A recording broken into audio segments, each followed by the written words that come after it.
നമസ്കാരം. ICC champions trophy 2025 നടത്തിപ്പിൽ Pakistan cricket ബോർഡിന് വൻ നഷ്ടം സംഭവിച്ചതായി റിപ്പോർട്ടുകൾ. ആകെ മൊത്തം 869 കോടി രൂപയുടെ നഷ്ടമുണ്ടായി എന്നാണ് ദ ടെലഗ്രാഫ് വെളിപ്പെടുത്തിയിരിക്കുന്നത്.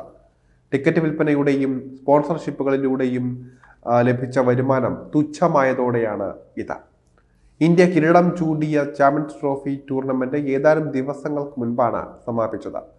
പാകിസ്ഥാനാണ് ടൂർണമെന്റിന്റെ ആതിഥേയർ എങ്കിലും ഇന്ത്യയുടെ മത്സരങ്ങളെല്ലാം ദുബായിലാണ് നടന്നത്. ഇന്ത്യ സെമിയിലും ഫൈനലിലും കളിച്ചതോടെ ഈ രണ്ട് സുപ്രധാന മത്സരങ്ങളും ദുബായിലേക്ക് മാറ്റുകയായിരുന്നു. സുരക്ഷാ കാരണങ്ങളാൽ ഇന്ത്യ പാകിസ്ഥാനിലേക്ക് പോകാൻ വിസമ്മതിച്ചതിനെ തുടർന്ന് ഹൈബ്രിഡ് ഫോർമാറ്റിലാണ് ICC ഈ ഒരു മത്സരത്തിനായി ടൂർണമെന്റിന് അനുവാദം നൽകിയത്.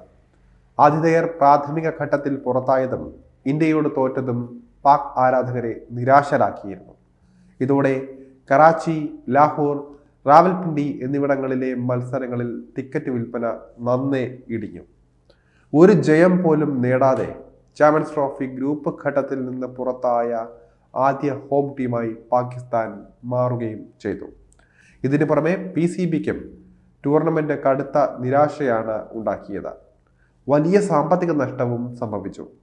കറാച്ചി, ലാഹോർ, റാവൽപിണ്ടി സ്റ്റേഡിയങ്ങൾ പുനർനിർമ്മിക്കാൻ വേണ്ടി മാത്രം പാകിസ്ഥാൻ ചെലവഴിച്ചത് 557 കോടി രൂപയാണ്. ബജറ്റിനേക്കാൾ 50% തുക വരും ഇത്. ടൂർണമെന്റ് തയ്യാറെടുപ്പുകൾക്കായി 346.7 കോടി രൂപയും ചെലവഴിച്ചു. എന്നാൽ ICCയിൽ നിന്ന് ഹോസ്റ്റിംഗ് ഫീസായി പാകിസ്ഥാൻ ക്രിക്കറ്റ് ബോർഡിന് ലഭിച്ചതാകട്ടെ 52 കോടി രൂപ മാത്രം. ടൂർണമെന്റിൽ പാകിസ്ഥാൻ ഒരു മത്സരം മാത്രമേ സ്വന്തം നാട്ടിൽ കളിച്ചിട്ടുള്ളൂ എന്നതിനാൽ തന്നെ ടിക്കറ്റ് വിൽപ്പനയും സ്പോൺസർഷിപ്പ് പണവും നല്ല രീതിയിൽ പ്രതീക്ഷിച്ചതിനേക്കാൾ കുറയുകയായിരുന്നു. ആദ്യ മത്സരത്തിൽ കറാച്ചിയിൽ ന്യൂസിലൻഡിനെതിരെയും രണ്ടാം ഗ്രൂപ്പ് മത്സരത്തിൽ ദുബായിൽ ഇന്ത്യക്കെതിരെയുമാണ് പാകിസ്ഥാൻ കളിച്ചത്. റാവൽപിണ്ടിയിൽ ബംഗ്ലാദേശിനെതിരെ നിശ്ചയിച്ച പാകിസ്ഥാന്റെ മൂന്നാമത്തെ മത്സരം മഴ കാരണം ഉപേക്ഷിക്കപ്പെടുകയും ചെയ്തു.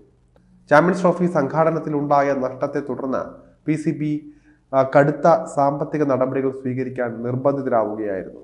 ദേശീയ T20 ടൂർണമെന്റിനുള്ള മത്സര ഫീസ് 90% കുറയ്ക്കാൻ ബോർഡ് തീരുമാനിച്ചു. കൂടാതെ റിസർവ് കളിക്കാരുടെ ഫീസ് 87.5% കുറയ്ക്കുകയും ചെയ്തു.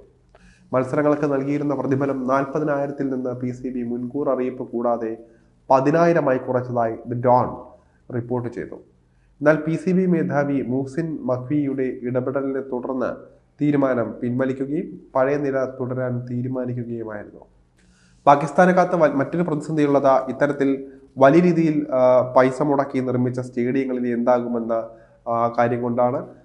അടുത്തൊന്നും ഇനി പാകിസ്ഥാനിൽ മത്സരങ്ങൾ വരുന്നില്ല. മാത്രമല്ല, ഇപ്പോൾ വലിയ രീതിയിൽ പരാജയമേറ്റതോടെ ക്രിക്കറ്റിനോടുള്ളൊരു ഇഷ്ടവും പാകിസ്ഥാൻ ജനങ്ങൾക്കിടയിൽ കുറഞ്ഞിട്ടുണ്ട് എന്നുള്ള റിപ്പോർട്ടുകളും വരുന്നുണ്ട്.